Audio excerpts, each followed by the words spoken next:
Hello and welcome to The Discussion. You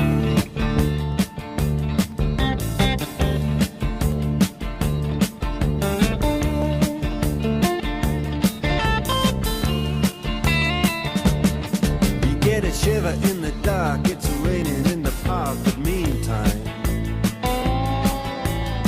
sound of the river, you stop and you hold everything. A band is blowing Dixie, double fall time. You feel alright when you hear the music ring. This week on The Discussion, we will discuss the storied history and current opinions surrounding the issue of lesbian, gay, bisexual, and transgender, or LGBT rights. Let's begin. The topic of LGBT rights has been a controversial issue for so many years. What began as a small protest has now grown into a fight that has taken the country by storm. The reason for such a high level of controversy lays in the polar opposite positions Americans side with when it comes to the rights of lesbians, gays, transgenders, and bisexuals. Part of the reason the country is so divided on this issue is that the national legislature is unable to define any laws regarding marriage. These responsibilities lie with each individual state. However, it was not the politicians that started this fight for equal rights, but organizations led by brave and daring individuals.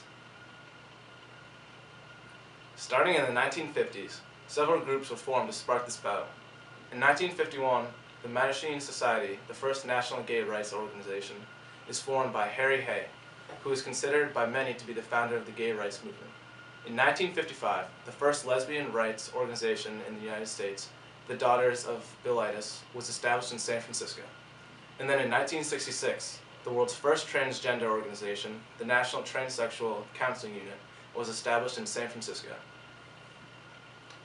After much struggle and fighting, the LGBT rights movement has its first success with Illinois becoming the first state in the United States to decriminalize homosexual acts between consenting adults in private. Then, in 1969, the Stonewall riots take place, transforming the gay rights movement from a small number of activists into a widespread protest for equal rights and acceptance. Patrons of a gay bar in New York's Greenwich Village and the Stonewall Inn fought back during a police raid, sparking 3 days of riots. Then, in 1976, a man by the name of Harvey Milk is brought to the country's attention, catapulting gay rights onto the national spotlight and making history. San Francisco Mayor George Moscone appointed Milk to the Board of Permanent Appeals, making him the first openly gay city commissioner in the United States. After losing the race for the California State Assembly, Harvey Milk co-founded the San Francisco Gay Democratic Club. On January 8, 1978, Harvey Milk makes national news when he is sworn in as a member of the San Francisco Board of Supervisors.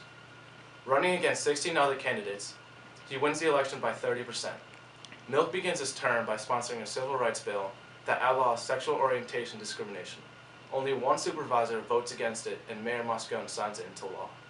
Unfortunately, later that year on November 27th, Dan White, another San Francisco city supervisor who had recently resigned and wanted his job back, assassinated Harvey Milk and Mayor George Moscone.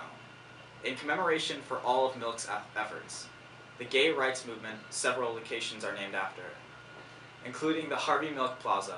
The San Francisco Gay Democratic Club changed its name to the Harvey Milk Memorial Gay Democratic Club. In 1979, close to 75,000 people participated in the National March on Washington for lesbian and gay rights in Washington, D.C. It is the largest political gathering in support of LGBT rights to date. Then, in 1993, the Don't Ask, Don't Tell policy is instituted in the U.S. military, permitting gays to serve in the military but banning homosexual activity. President Clinton's original intention to revoke the prohibition against gays in the military was met with stiff opposition. This compromise, which has led to the discharge of thousands of men and women in the armed forces, was the result. 2000 became a very memorable year for the LGBT rights movement, with Vermont becoming the first state in the country to legally recognize civil unions between gay or lesbian couples. The law states that these couples would be entitled to the same benefits, privileges, and responsibilities as spouses. It stops short of referring to same-sex unions as marriage, which the state defines as heterosexual.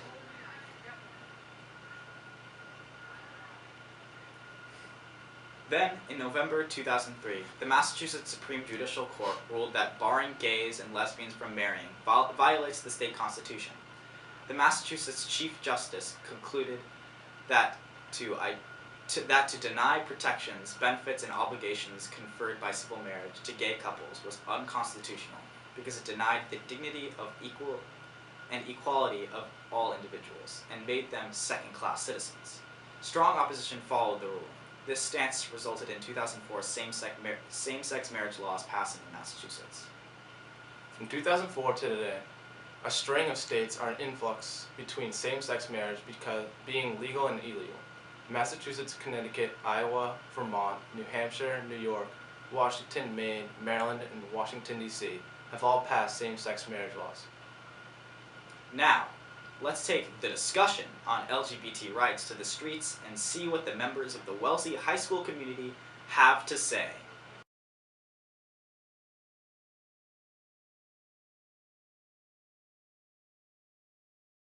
Well, I think we've made a lot of progress. I think if you compare where we were in 2003 to now in 2013, first of all, the amount of states that have legalized marriage is crazy compared to what it was in 2003. I think it may have just been like Massachusetts, basically.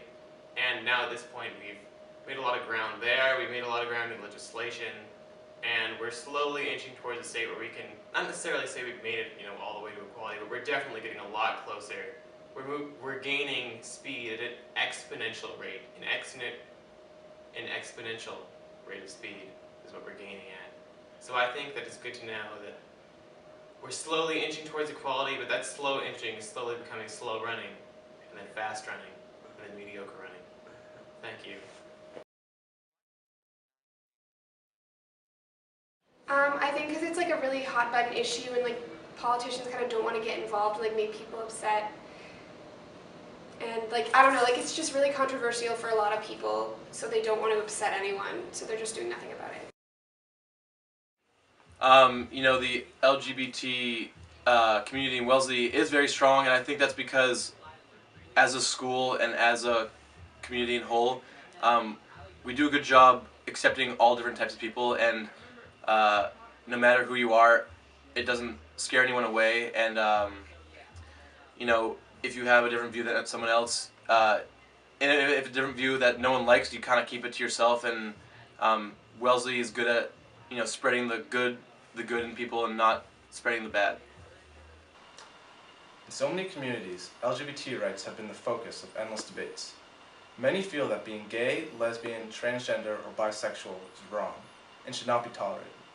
Before 1973, homosexuality was believed to be a mental disorder, which puts into perspective the social pariah status that homosexuals were deemed due to a lack of understanding by the general public.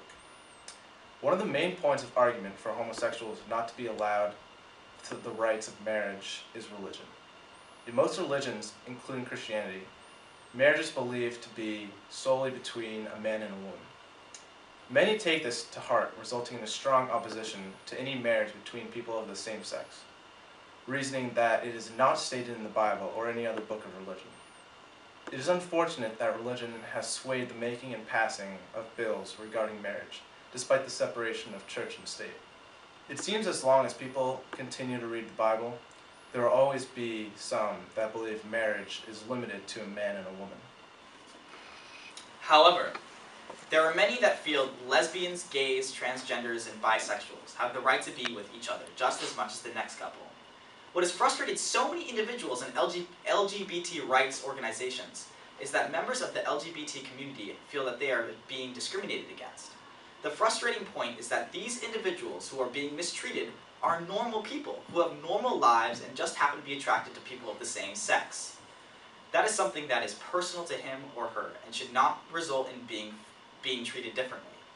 Marriage is about love and spending the rest of one's life with the person they love, regardless of shape, size, color, race, ethnicity, or gender.